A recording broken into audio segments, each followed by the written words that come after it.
Richard Majewski, and welcome to another edition of Take 10. Take 10 is a service department's corporate housing and global mobility podcast where we seek to offer insights based on informal chat and icebreaker questions to get to know the guests a little better, and followed by a summary of the guest's business so that you can examine potential collaboration. So without further ado, let's meet today's guest. Hi, Dominic. Welcome. Thank you very much indeed for agreeing to take part in this Take 10. I'm very excited to hear about the business. But over to you, please, for your introduction. I'm Dominic Offer. I've been in the global mobility industry for about 10, 11 years, and I've been doing sustainability within that for about 5 or 6, and most recently, as well as supporting Harmony Relocation Network with their sustainability strategies, I've set up my own consulting company called 17 Solutions. Fantastic! I can't wait to hear about your new company. But before that, let's do some of those icebreakers. Are you ready for this? Yep, 100%. Okay. First one. Walk in the park or cafe watch? What would you prefer there? Yeah, 100% walk in the park.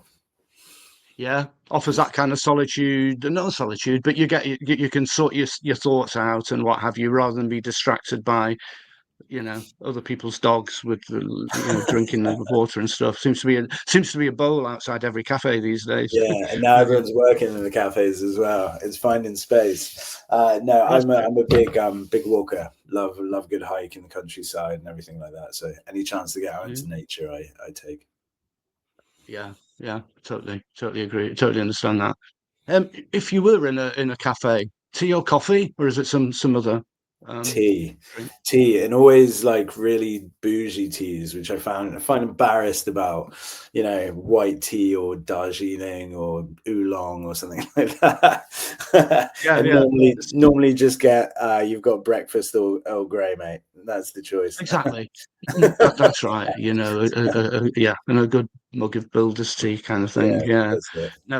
That's right. Yeah, totally confuses me. And the jasmine fragrances and what have you just confuse the taste of the tea. Casual or formal? Casual. In event, like events or that's so hard because I dress close to a hobo on most occasions. I'm not a man that dresses smart for many things, but I do love getting dressed up in a suit. So I'll say formal because it's more special. Interesting. Okay. Yeah, for me, suit. I can go as far as a suit, although I'm very unaccustomed to it these days. The tuxedo, I draw the line at the tuxedo, and I really, I always get the bow tie is always lopsided and everything. Yeah, and the cummerbund, and no, not for me. Oh God, no. No, don't do that. I won't. Don't do that. Comedy or drama when you're watching TV? Yeah, comedy, always comedy. Yes, I thought you said drama for a minute. I was going to be very shocked. Yeah, exactly. And even if it goes as far as to the repeats on Dave or whatever, it's kind of like. I love the old ones as well, like Laurel and Hardy, Porridge, anything like that. A bit of like slapstick. That's what my heart is. Yeah, and there's a lot of it on the TV, isn't there, as well? All of those older comedies. Sometimes as well. All of those things. Blackadder, just. They're fantastic. Absolutely, that kind of alternative. That's it. The generations before was comedy. Yeah, dating back all the way to Laurel and Hardy. I just find that stuff. Yeah, it gets me into fits of giggles like a child. It's nice. And that's what it's all about, isn't it? I need that. I need that fix of fits of laughter. I really do. classical, or it's kind of toning it down a little bit out of that one. Classical or modern art? I One that you're not. do like. Yeah, so I love the masters, but I love depends what you. I'm less keen on modern art in terms of I guess some of the stuff of the tape, but yeah, like there's things like Magritte and um, Dali, those kind of people I love. Yeah, Yeah, so I guess yeah, they're kind of abstract. Yeah, so exactly. Yeah, yeah. Again, can relate to that one a lot. The very much art is one of those things, isn't it? That you can speak. I could speak forever about. oh yeah, is yeah. Particularly, but but you can kind of like comment on it quite a lot, really. Um, last question in this particular section, but then we'll move on slightly.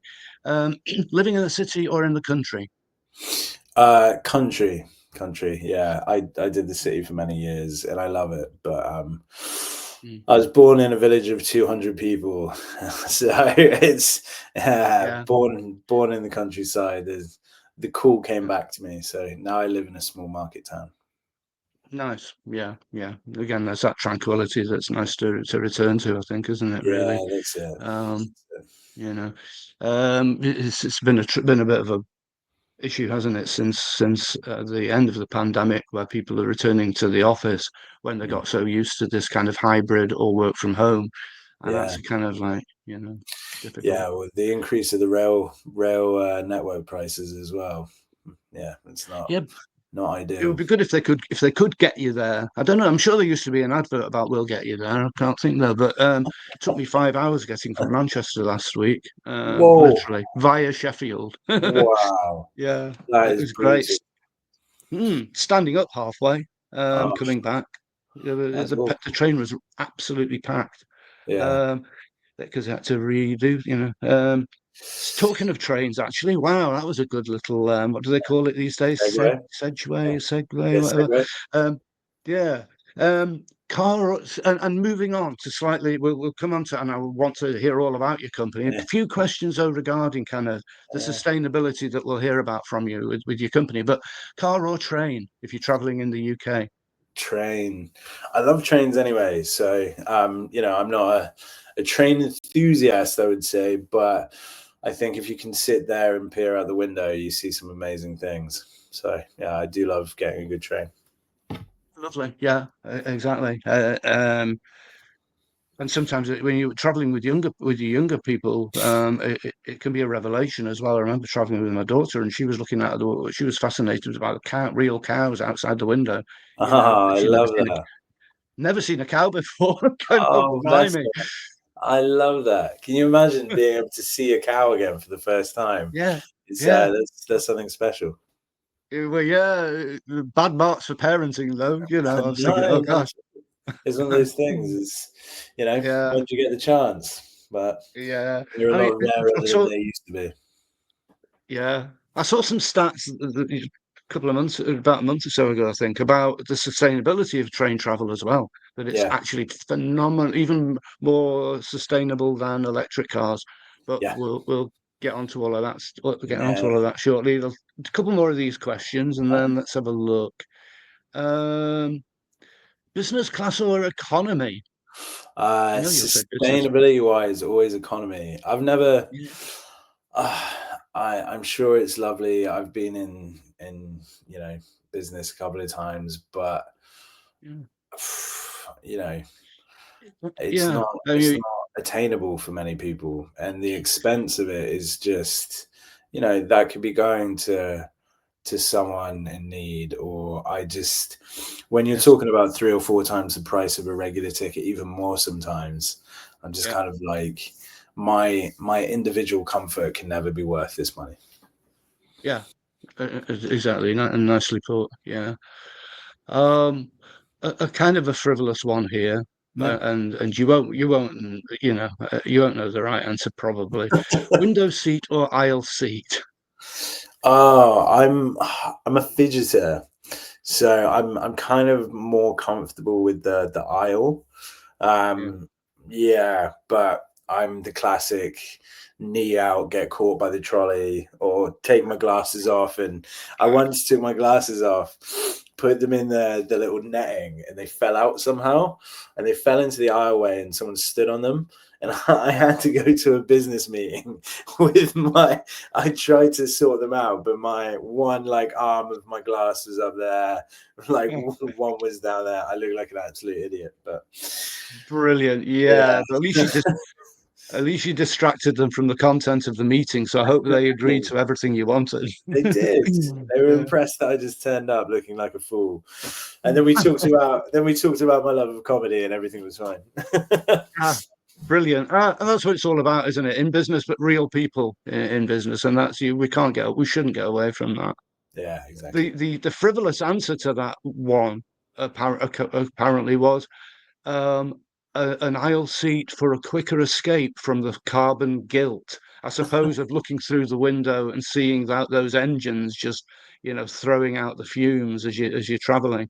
That was Yeah. courtesy of ChatGPT anyway. So it's got who would have thought ChatGPT would have a sense of humour? Yeah, um, that's very true.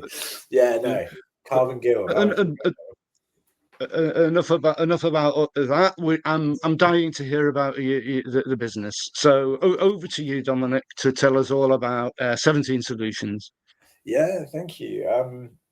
Well, I've been really lucky in my career. I was a director of client engagement at Bristol Global Mobility, and I had wonderful people in charge, like our CFO, our CEO, and our managing director.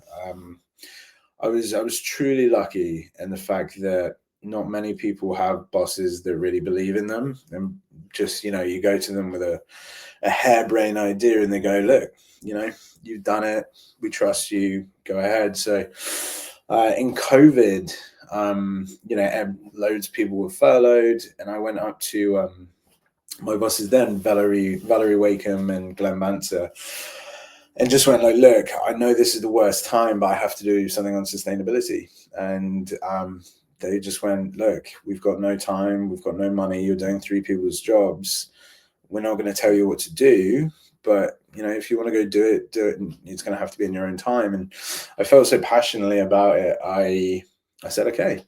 So for 6 months, me and a friend who was working with me at the time, a guy called Connor O'Regan from who works with K2 now, actually. We set up one of the industry's first sustainability strategies. So a lot of people who are doing stuff before, I'm never going to say that we were first doing sustainability, not by a long shot. But we first brought together carbon emission data, materiality assessments. We gave suppliers back their carbon emissions that we'd calculated for them. We set long-term targets. We did everything transparently. We helped bring Planet Mark into the industry. We were the first ones in the industry to work with Just One, who I then worked with on the Coalition of Greener Mobility. And from there, spent many years supporting companies in the industry. And I think when we first started, it wasn't really being talked about. Now it's in almost every RFP, and there's so much pressure on people to be able to deliver something they're not experts in. People are experts in their field, creating amazing places to stay and experience in a service accommodation, meeting all the standards. And then when it comes to global mobility, relocation, household goods, destination services, and everyone's been asked to do more: GDPR, health and safety, data security, all this stuff. It's becoming so overwhelming. And when I was looking out into the market, I was getting a lot of people reach out to me needing help. And so I thought, what is out there is expensive. I have I have knowledge of the industry from working in the industry for 10 years. I have, worked Cambridge University, done courses with IEMA, which is the Environmental Management Association, and worked with some really big companies and worked with some amazing leaders in sustainability, and just thought, if I can provide affordable, sustainable advice and support that isn't just traditional consulting companies coming in, charging the world for not a lot, and do it with reflection of what the industry actually needs, then it might support a few people. And, it's going to sound a bit cliche, but we set up 17 solutions in the idea that we just wanted to have impact. It's not really profit first. It's we have to make money, but if we can make sustainability easier for companies, then that's what we're here for. Yeah. No, that's wonderful, and thank you for that overview, and also the principles of the company, and it's not for necessarily for vast profits. You simply believe in what you're trying to achieve or Yeah, achieving. and thank you, and it's that fact of like working client engagement, knowing the kind of world economic situation, and I've been on those lines, and it's high service, low cost, and it's hard. Margins are tight, especially in the last year, and probably going into early 2026. Volumes have been all over the place, hard to predict, and people are kind of going, well, sustainability, and it's such a large and broad subject. People just don't have the time, the resources, the money to being able to tackle such an enormous subject.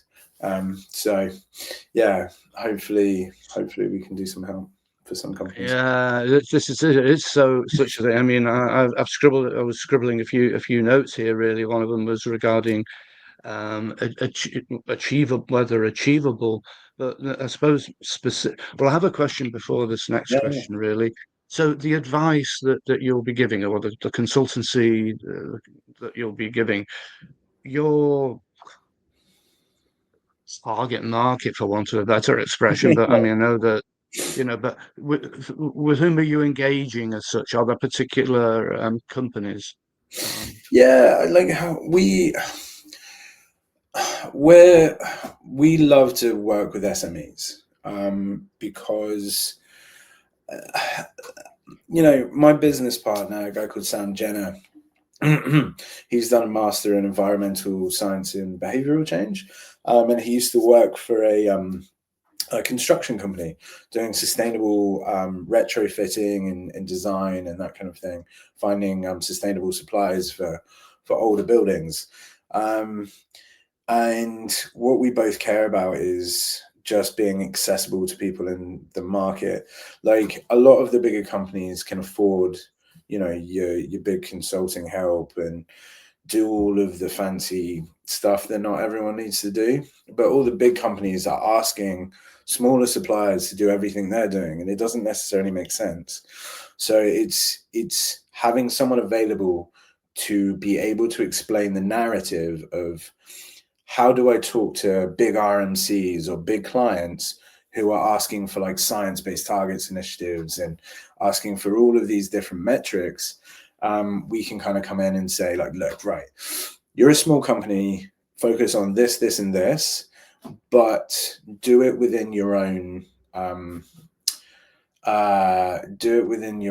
expertise, kind of thing. So, what's the values of the company? Why did you set it up? Who are you passing over to? Like, what does it mean? Where are you? And it's that element of, most people are doing a lot of sustainability already. They just don't know how to explain what they're doing. So yeah, to long answer, summarized, is we really want to help kind of small, medium companies. We do help large, We're in consultation with a couple of RMCs. We're working with a few of the associations, but where we want to help is small and medium companies. Right. I mean, you mentioned it there because I was wondering initially. I thought it would be just the RMCs, just the relocation management companies, but in fact, it's broader than that. It's not. You're not just talking to the RMCs then. No. We genuinely want to help everyone, and we want to do it in a relatable way. So I did sustainability strategy for Bristol. I've done it for Santa Fe. I'm working with Harmony. I've consulted for loads of different companies. I helped bring Watershed into the industry, who a couple of people use now. I know, and all of that is said just out of experience, not arrogance. Like, anyone could have done that. But what I know is what the clients are asking for. I did a white paper with 90 of some of the biggest clients in the world with a chap called John Rayson, who's amazing. And we spoke to them.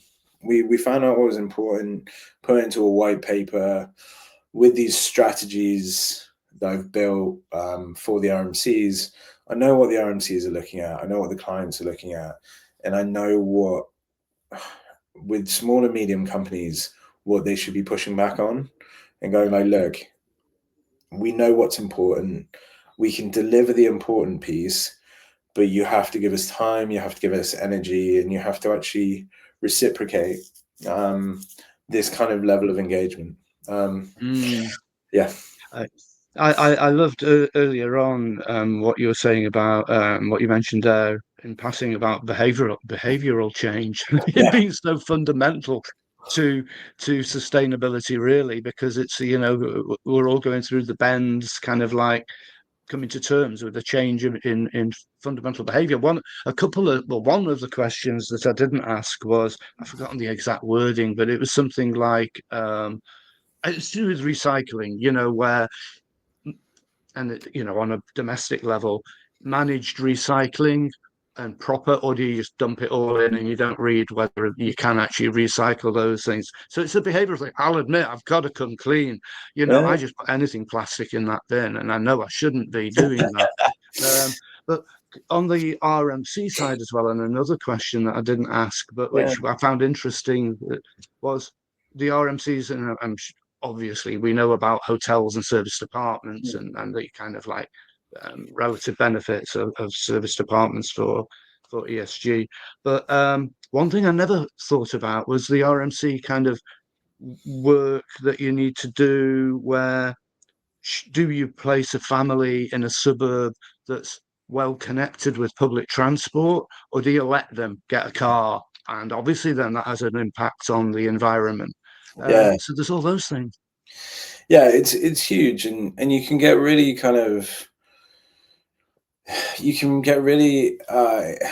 bogged down in the minutiae of things. So, for example, it's a perfect the recycling.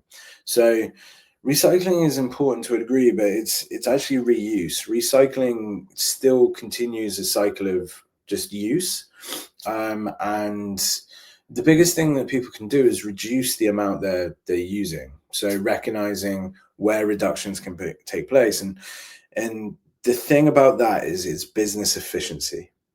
So actually, when you're talking about cost savings and becoming a leaner, better company, that's where sustainability actually works in your favor. You don't have to call it sustainability. Everyone's really tired of that word, but just call it business efficiency. And the two things will work very closely together. And for different countries, it means different things. There's 9% of the world's recycling plastics actually get recycled, so it's almost nothing. But it's where we as investors, like, we've lost the word investor basically. If you buy something from a company, you're an investor. You don't have to be on the stock market. You are producing them having success. Therefore, you're investing in their company because you can invest your money elsewhere. So it's the belief that we've lost the power of that choice. So the more we believe that we can actually have impact, the more people will have impact, because you go, actually, well, I'm going to invest in something that's a B Corp or something that's sustainable. And it has massive difference, even if it's £1 or £100 or £1,000. We've lost the idea that as collective society, we can make a difference. And that is I, the best behavior change we can have. right. I mean, I love that term, business efficiency, because one of my questions is it? I mean, when not sell, when you present ESG as business efficiency, Mm. it makes a lot of sense because it's a personal thing to then that company. Because I was wondering whether significant progress will ever be achievable without the government really coming down on the large corporations and their supply chain, requiring um, um, more sustainable practices. But do you Yeah. think it can work from the bottom up, if you like, from those SMEs through?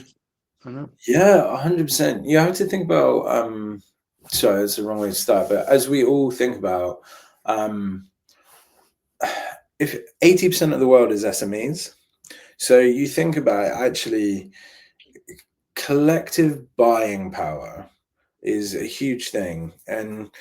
And that's what happens. Like, the EU was set up to try and combat, the power of the US and those kind of things. So it's always happened. Cooperatives are formed among like farmers, even in the US, in our industry. That's what harmony is. So we have to think that if we count every person en masse spending their money, they're going to spend their money on a more wide range of things than, say, a billionaire who's going to spend all of their money on just one really expensive product and seem like that's successful. Whereas if everyone decides overnight, and it's a hard thing to do, obviously, but they want to be more sustainable, they will. And what we're seeing is, actually, who knew what a B Corp was 5 years ago or 10 years ago? Was Patagonia's story of sustainability as mainstream as it is now? Are there companies who are being called out for greenwashing? Even in our industry, literally when I started, the first conference I did, there was 60 people meant to attend on this conversation of sustainability, and 10 showed up. And I sat there at the end and I was really deflated. And my good friend Magli came up and she was like, it's not how many people that come, it's who came. And they were probably 10 of the most powerful people at this conference. And it's because the leaders see what's happening. And a lot of companies, while it feels like sustainability is taking a step back, it's actually going in-house and getting more sophisticated. So when everyone was talking about it a couple of years ago, scope 1, scope 2, scope 3, educate, you're not hearing as much about it now because people are creating strategies. They're getting ready to go talk to their supply chains. They're demanding things like EcoVadis and CDP and SBTI. So I think people getting caught unaware that this is a gap. It's there's no less pressure. The pressure will be ramped up. Sorry, it's a bit of a long segment, but No. I mean, it's fascinating because my brain is just kind of like processing all of that, and it kind of it's like somebody of my age. It was a big learning curve. Whereas now you're getting people coming into business, Gen Z, a totally different generation who will regard sustainability as non-negotiable almost, and kind of, you know, what else would you do? It's like, Gen Z, or even the millennials, of course, and smartphones and all the rest of it. yeah. It's just part of life now. Whereas for my generation, it was something we had to learn. Yeah, and then that's it. And I think many people kind of go, well, look at Donald Trump, the governments aren't helping us. They're taking a step back from pledges. That's in the news. You go look at science, the World Economic Forum, planetary boundaries, donut economics, the Intergovernmental Panel for Climate Change. When you actually go and look at the science, the science is going one way and the politicians going the other. Now, I'm I'm no political expert, but I prefer science over politicians, and the science is scary. Like, look at what's happening around the world: the floods in Pakistan, the fires in California, like, it's fires in France. We're Jamaica, the hurricane. Where nature is showing us everything we've predicted is completely accurate. There's something called the socio-economic pathways, which predict social change based on increase of climate change.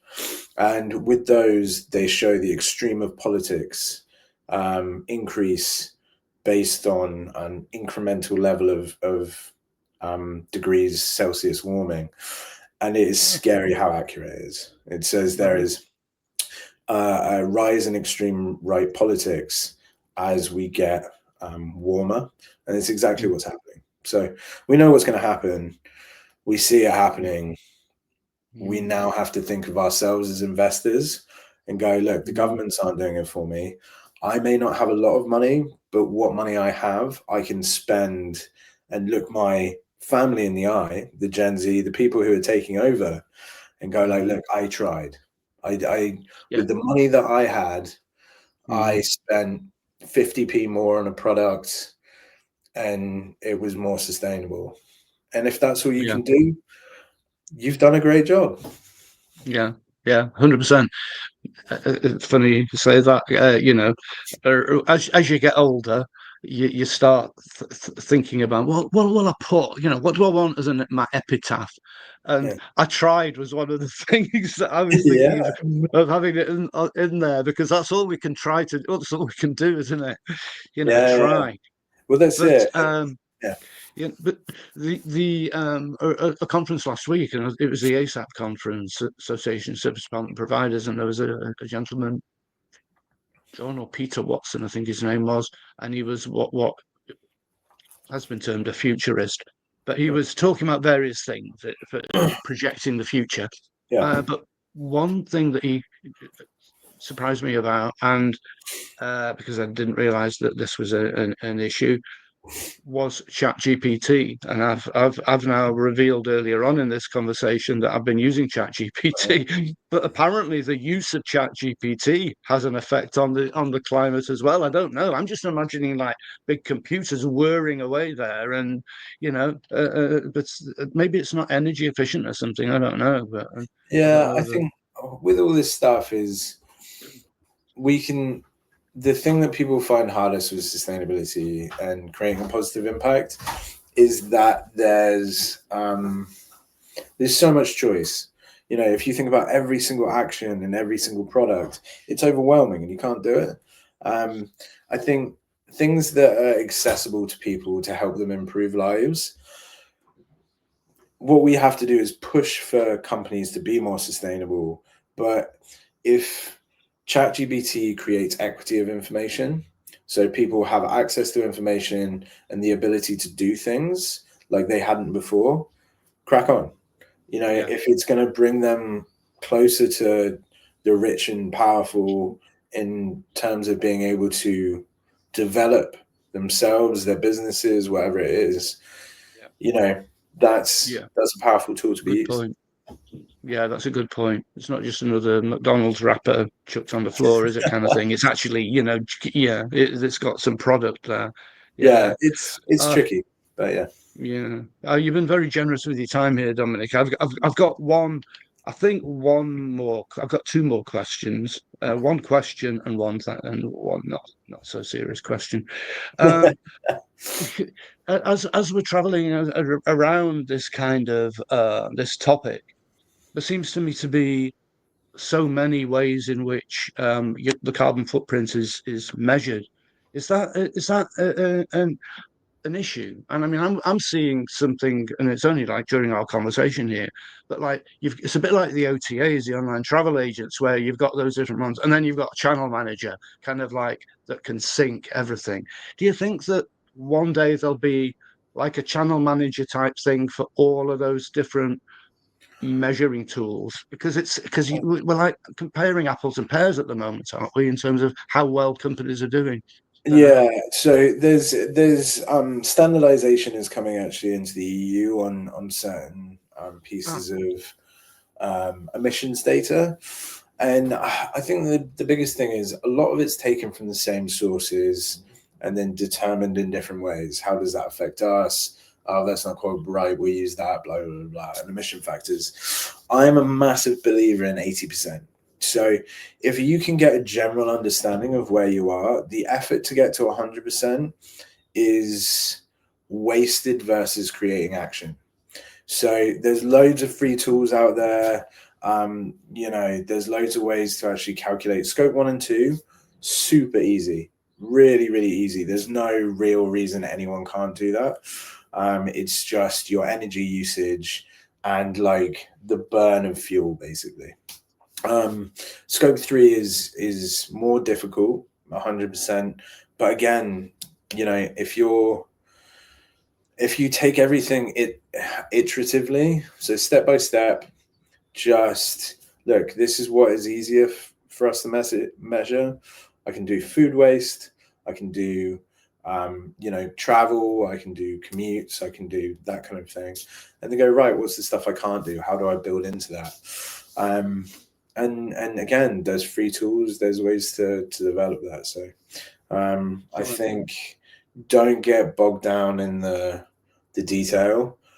Get the best you can with the best integrity you can. Be honest, open, and transparent about it. Might not be the best data. It might not be the most transparent, like the one with the highest level of integrity, but we're within a 10% margin of where we believe we should be.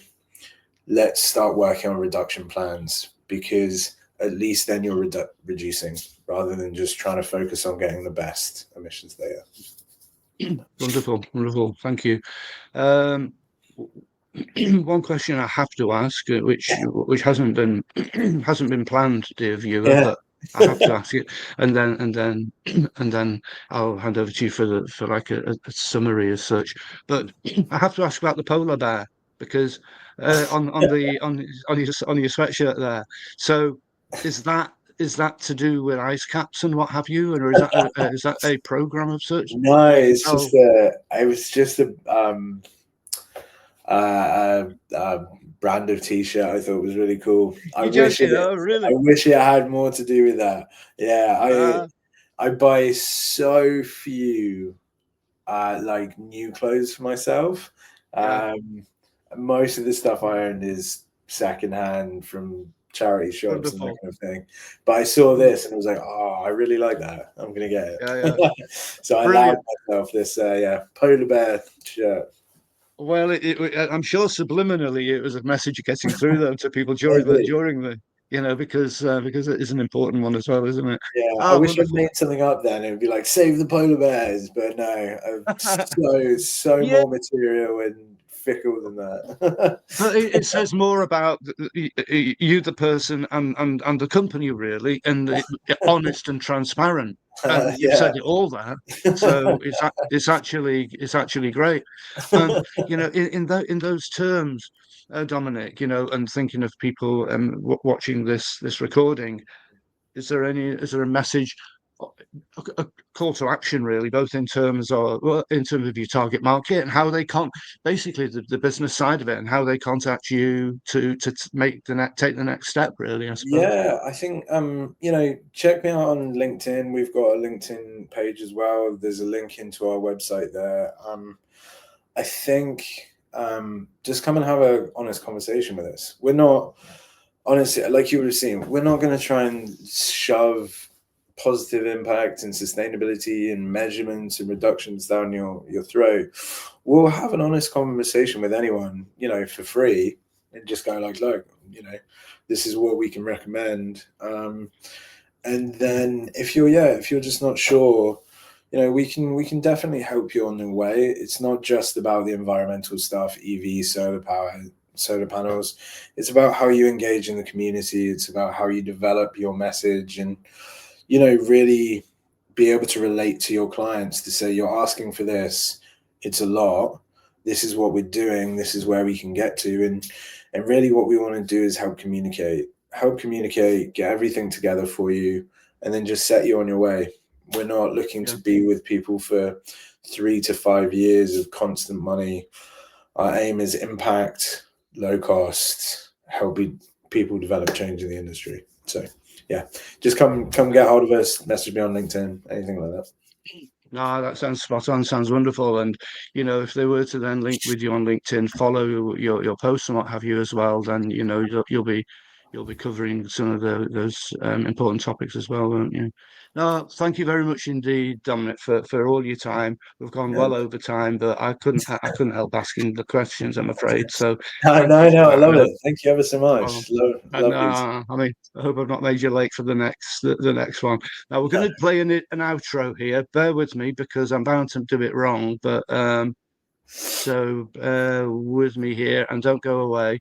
But No, thank you once more, and speak shortly. thank you.